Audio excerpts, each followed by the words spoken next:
اپنے آج کے سیشن کے تیسرے حصے میں داخل ہو رہے ہیں۔ تو آپ یونیورسٹی میں تدریس کے اور انتظامی امور کے حوالے سے طویل تجربہ رکھتے ہیں، تو میں ایک سوال کرنا چاہوں گا کہ آج کے نوجوان حسین نوجوان ہیں ہمارے، تو ان کے کیریئر کاؤنسلنگ کے حوالے سے آپ کون سی تجاویزات دینا چاہیں گے؟ کریئر کاؤنسلنگ کی آپ نے بات کی ہے، میرا خیال ہے لوگ سن کے سمجھتے ہوں گے کہ یہ شاید کوئی نئی چیز، کوئی نئی ٹیکنالوجی ہے جو اسد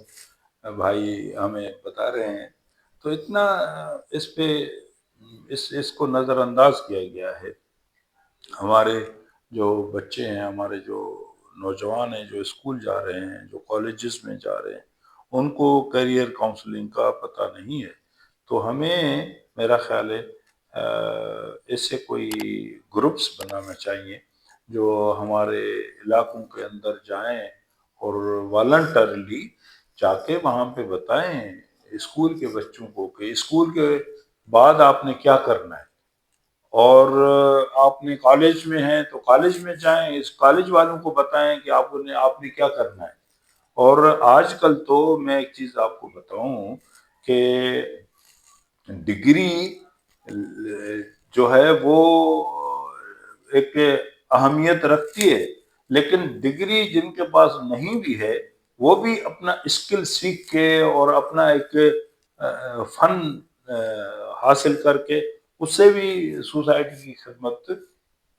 کر سکتے ہیں اور اپنے بھی کچھ ارننگز میں، اپنی فیملی کی آمدنی میں بھی اضافہ کر سکتے ہیں۔ تو میں بنیادی مشورہ دوں گا جو ہماری انجمنیں ہیں، جو حسینیت کا کام کر رہی ہیں، جو اسلام کے لیے کام کر رہی ہیں، تو اس کو بھی ایک اسلامی ہی سمجھیں کہ بھائی اگر آپ کسی کی رہنمائی کرتے ہیں، کسی کو آپ ایک راہ راست کے لیے کوئی فیصلہ کرنے کے لیے، آج بھی مجھے ایک نوجوان نے کہا کہ بھائی مجھے سائیں وہ چاہیے یونیورسٹی میں ڈیٹا اسٹرکچر میں میری جو ہے نا وہ داخلہ ہونا چاہیے، میرے ڈیٹا اگر مجھے نہیں ملا تو پھر میں داخلہ نہیں لوں گا۔ تو میں نے ان سے کہا کہ بیٹا اب اتنی سختی نہیں کرو، کوشش تو کریں گے لیکن آپ 3 شعبے کم از کم بتائیں۔ تو ایک نوجوان کو پتہ ہونا چاہیے کہ کون سے 3 شعبے ہیں۔ تو ہماری جو انجمنیں ہیں اپنے طور پر اپنے علاقے میں ایک جنرل کریں کام یہ، جی اور یہ ان کا کام بڑا اپریشیٹ ہوگا، صرف اپنی انجمن کے ممبروں کے لیے اور اپنے لوگوں کے لیے نہیں، سارے لوگوں کے لیے ایک نشست رکھیں کہ بھائی آج ہم بتائیں گے کہ میٹرک کے بعد کیا کریں، انٹر کے بعد کیا کریں، اگر یونیورسٹی میں بندہ آ رہا ہے تو کون سے شعبے ہیں۔ ہر ایک بندہ کہتا ہے اچھی سی یونیورسٹی کا نام لے کے کہتا ہے کہ میں تو وہاں پڑھوں گا۔ بھائی آپ کو اگر پڑھنا ہے، ڈگری لینی ہے تو فلاں یونیورسٹی میں بھی وہی ڈگری جی ملتی ہے، جا کے وہاں کریں، باقی اسکل آپ اپنا خود بڑھا دیں۔ تو اس طرح کی کیریئر کاؤنسلنگ کے لیے کمیونٹی لیول پہ، چھوٹے لیول پہ کام کرنا چاہیے۔ ماشاء اللہ قبلہ، نوجوان اپنے فارغ وقت کو کس طرح سے قیمتی بنا سکتے ہیں اور کون سی اسکلز ہیں جن میں جن کو سیکھنے کی ان کو ضرورت ہے اور اپنی صلاحیتوں کو کیسے بہتر بنا سکتے ہیں؟ اس کے لیے تو فری لانسنگ ان کو کرنی چاہیے، اپنا ایک منٹ بھی ان کو ضائع نہیں کرنا چاہیے۔ مثلا ایک بندہ کہتا ہے نا میں روزانہ 3 گھنٹے فیس بک دیکھتا ہوں، تو اس کو اگر کوئی بتائے کہ بھائی ایسی فرمیں ہیں، ایسی آرگنائزیشن ہیں، ایسے ادارے ہیں جو کہتے ہیں کہ آپ مجھے 3 گھنٹے دے اور میرے جو فیس بک ہیں، میری جو آئی ڈیز ہیں، ان کو آپ خود آپریٹ کرو، اس پہ پوسٹیں رکھو، اس کو شیئر کرو، تو ہم آپ کو پیسے دیں گے۔ تو وہ بجائے اس کے فضول کسی وہاں پہ جا کے فیس بک پہ وقت گزاری کرتے ہیں، اس سے اچھا نہیں ہے کہ وہ فیس بک ایسا کریں کہ وہ سوشل میڈیا سے کچھ سیکھیں بھی اور وہاں سے کچھ ارن بھی کریں۔ تو اپنے فارغ وقت تو میں نہیں کہوں گا، کیونکہ فرمان ہے مولا کے المؤمن مشغول، فارغ تو نہیں، میں نہیں کہوں گا۔ جی جی المومن مشغول ان کا مطلب یہ ہے کہ مومن ہمیشہ مشغول رہتا جی ہے۔ جی جی تو اب یہ خود اندازہ کرے نا نوجوان جو میٹرک پاس ہے، جو نہیں بھی میٹرک پاس کیا ہے اور فیس بک کے لیے اور مختلف چیزوں کے لیے اپنے پیرنٹس کی موبائل لینے کے لیے کوشش کرتا ہے، بابا تھوڑی دیر کے لیے موبائل تو دے دیں، وہ پھر موبائل لے کے پھر وہاں پہ پتہ نہیں کیا کیا کرتا ہے. اس کو یوزفل بنائے نا. اور خود گیم، اگر گیم کا شوق ہے بچے کو تو ایسی آرگنائزیشنس ہیں وہ آپ کو آفر کرتی ہیں، آپ ہمیں گیم بنا کے دیں تو ان کو ٹیکنکس سکھائیں کہ گیم خود بنتی کیسے ہے. جی آپ ان کو چھوٹے چھوٹے سافٹ ویئرس بنانا سکھائیں. اور آج کل ایسے ٹیوٹرز آئے ہیں، خود بھی سیکھتے ہیں. ہماری ایک فارم ہے سافٹ ویئر کی، وہاں پہ ایک بچہ ماشاءاللہ اچھی ایک اسٹائپینڈ لینے والا بچہ، وہ انٹرویو انہوں نے نہیں کیا ہے اور وہاں پہ آن لائن انہوں نے سیکھ کے اور اب ایک پروفیشنلی ایک ادارے میں کام کر رہا ہے. تو ماشاء فارغ وقت میں نہیں کہوں گا، بس وہ خود اس کو بیجا استعمال کرتا ہے. وہ اس کا استعمال ان کو صحیح لائن پہ کرنا ہے، کچھ نہ کچھ سیکھنا چاہیے اور اس کو یوزفل اپنی ذات کے لیے اور اپنی فیملی کے لیے کرنا چاہیے. ماشاء اللہ. تیزی سے تبدیل ہوتی ہوئی اس دنیا میں ہم حسینی اس وقت کہاں کھڑے ہیں اور حسینیت کا مستقبل کیا ہے؟ ہمارے لیے درپیش چیلنجز کون سے ہیں؟ اگر آپ کہتے ہیں دنیاوی لیول پر تو حسینیت کی جو نمائندگی کرتا ہے وہ کرتا ہے ایران. جی اس میں کہوں گا کہ تمام جو اسلامی ممالک ہیں ان میں ایران کی جو ٹیکنالوجی ہے،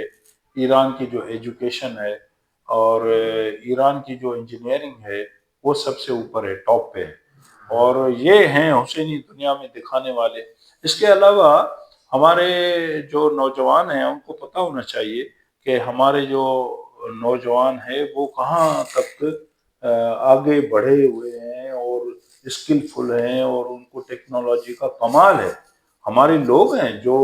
آپ کو پتہ ہے اور سب کو پتہ ہے کہ یہاں سے لوگ جاتے ہیں اسٹیٹس، امریکہ یہاں سے جاتے ہیں. اور امریکہ میں اگر کوئی بندہ ٹیکنالوجی کی خدمت کرتا ہے جا کے، اس کا مطلب ہے کہ وہ اس سطح پہ کام کرتا ہے. اگر کینیڈا جاتا ہے، یورپ جاتا ہے یا کسی ترقی یافتہ ملک میں جا کے اور خدمات انجام دیتا ہے، اس کا مطلب ہے کہ یہ حسینی اس کام کا ہے، یہ سیکھ کیا ہے. تو اس کو اب یہ جو باقی یہاں پہ جو ہمارے نوجوان ہیں ان کو ایک ان کا فالوور ہونا چاہیے کہ ہمارے ہی جیسے اسی اسکول سے پڑھے، اسی یونیورسٹی سے پڑھے، اسی ماحول میں بڑے، جی وہ ماشاءاللہ یہاں تک پہنچ سکتے ہیں. تو میں کیوں نہیں پہنچ سکتا؟ میں جانتا ہوں ایسے میرے دوست ہیں جو پرائمری اسکول اپنے اس گاؤں گوٹھوں سے پڑھے، پرائمری اسکول سے پڑھ کر آج کل ایک ادارے کی کنٹری مثلا ریپریزنٹیٹیوز ہیں اور ایسے ادارے جو ملکی سطح پہ ان کے ہیڈز ہیں یا باہر ملکوں میں جا کے کام کرتے ہیں. تو یہ جو حسینی نوجوان ہے اس کو اپنا لوہا منوانا چاہیے. جی ہم اپنے آخری حصے میں داخل ہو گئے ہیں اور آخری چند سوالات ہیں. تو یہ دنیا کا جو دور چل رہا ہے، آرٹیفیشل انٹیلیجنس کا دور چل رہا ہے، سوشل میڈیا کا دور ہے، تو اس کے فوائد اور نقصانات پہ آپ کچھ روشنی ڈالیں اور ان سے ہم اگر استفادہ کرنا چاہیں تو کس طرح کر سکتے ہیں؟ میں پہلے نقصانات کی بات کرتا ہوں. جی وہ نقصانات تو ٹیکنالوجی کے ہوتے نہیں ہیں، لیکن وہ جو ان سے نقصانات لیتے ہیں نا وہ ایسا ہے کہ جس طرح بولتے ہیں نا کہ آپ بیل مجھے مار، جی یہ ایسے ہی ہے. نقصان کوئی نہیں ہے. نقصان مجھے اپنے آپ کو دینا ہے تو میں دے سکتا ہوں. مثلا کسی نے جب بندوق بنائی تھی تو اس وقت اس کے ذہن میں تھوڑی تھا کہ میں اس کو ناجائز قتل کرنے کے لیے جی جی بنا رہا ہوں. یا کسی نے ایٹم کو اگر چیرا تھا اور ایٹمک انرجی بنائی تھی تو اس کے ذہن میں تھوڑی تھا کہ اس کو ہیروشیما اور ناگاساکی پہ گرا کے اور لاکھوں انسانوں کی زندگی ختم کریں گے، ایسے بھی کوئی انسان دشمن آئیں گے، ان کے ذہن میں نہیں تھا. لیکن ایک ٹیکنالوجی ہے، اس کو آپ پازیٹیو یوز کریں. اور میں آپ سے عرض کروں، میں اس کیمیکل انجینئرنگ کا اسٹوڈنٹ ہوں، تو آپ سے میں عرض کروں اور سامعین بھی سنیں گے اس بات کو کہ یہ جو نیوکلیئر انرجی ہے اس کے اگر 2 کلو ہوں، 2 کلو گرام یہ اگر ہوں تو یہ 20 ٹن کوئلے کی انرجی کے مترادف ہے، برابر ہے۔ اب آپ اندازہ کریں کہ اب ہم دنیا کی جو نعمتیں ہیں ان کو کس طرح ضائع کر رہے ہیں، اور کیوں نہ ہم اپنے اس 2 کلو کو یوز کر کے اور پورے ملک کو انرجائز کریں۔ اس کے علاوہ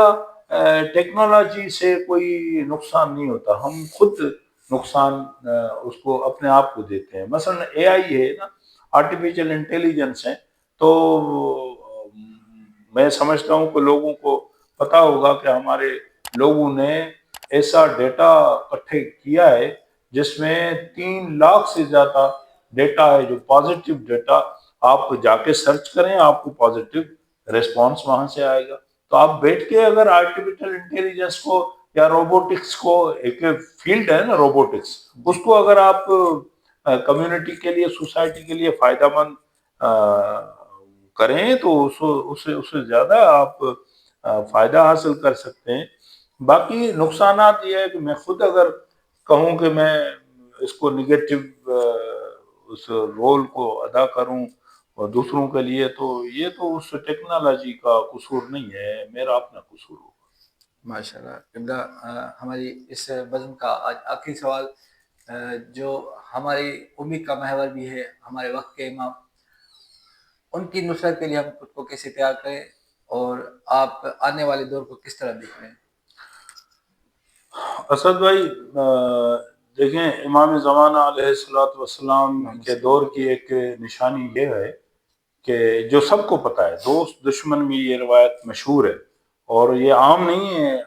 اس طرح کی نہیں ہے بات کہ میں صرف تشیع کے لیے سمجھتا ہوں کہ نہیں، یہ سب جانتے ہیں کہ جب امام مہدی آئیں گے اور اپنی حکومت کریں گے، اس وقت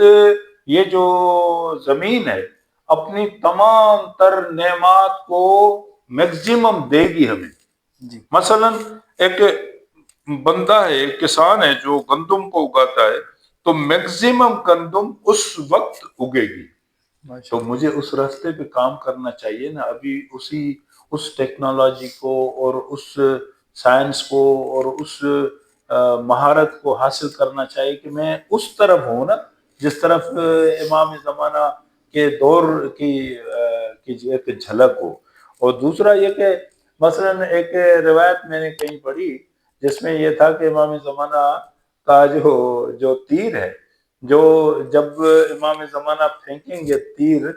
تو وہ صرف اس کو لگے گا جو دل میں بھی اگر اسلام کے لیے دشمنی رکھتا ہے یا اہل بیت کے لیے یا اللہ کے لیے، تو وہ تیر صرف اس کو ڈھونڈے گا، دشمن کو، اور اسی کو لگے گا۔ جی جی تو اس دور میں اگر کوئی ایسا میزائل بنائے جو خاص رنگ کو پہچانتا ہے اور خاص مادے کو دیکھ سکتا ہے، تو اس کا مطلب ہے کہ دنیا اس طرف جا رہی ہے، اور ایک لمحہ آئے گا اور ایسے لوگ کہیں گے کہ یہ کیسی باتیں کر رہا ہے، خود پوسٹ ڈاکٹریٹ ہو کے اور یہ معجزے والی باتیں کرتے ہیں۔ معجزے والی باتیں نہیں ہیں، یہ ان کے ہاتھ میں اتنی طاقت ہوگی، کرامت ہوگی کہ وہ ایسا تیر ہوگا۔ اور پہلے بھی ایک روایات میں ہے کہ مجھے اب وہ کتاب یاد نہیں ہے، لیکن میں نے وہ دیکھی ہے روایت کہ رسول اکرم صلی اللہ علیہ وآلہ وسلم کے خیمے کے اوپر کسی دشمن نے جب حملہ کیا تھا، تو اس وقت رسول اللہ اس حملے کے اندر آ چکے تھے، لیکن حضور کے قریب ایک یہ کھجور کی چھڑی تھی، وہ ایسے پڑی تھی سامنے، تو انہوں نے اٹھا کے اور ان کو یوں ماری، تو اس نے بچنے کی کوشش کی۔ وہ جہاں پہ گیا اور یہ چھڑی اس کے پیچھے گئی اور ایک جگہ وہ جا کے چھپا، تو یہ وہاں جا کے اس کو لگی۔ تو یہ سب موجود ہے، مثال ایسا پاسبل ہے۔ تو ہم بھی اگر امام زمانہ کے مرید ہیں اور نوکر ہیں، تو امام زمانہ کے اس فیض سے فائدہ حاصل کر رہے ہیں، اور اس سے فائدہ حاصل کر کے ہم اس جو نعمات خداوندی ہیں ان کو اپنے لیے اور سوسائٹی کے لیے استعمال کریں تاکہ امام زمانہ کی راہیں بھی ہموار ہو سکیں.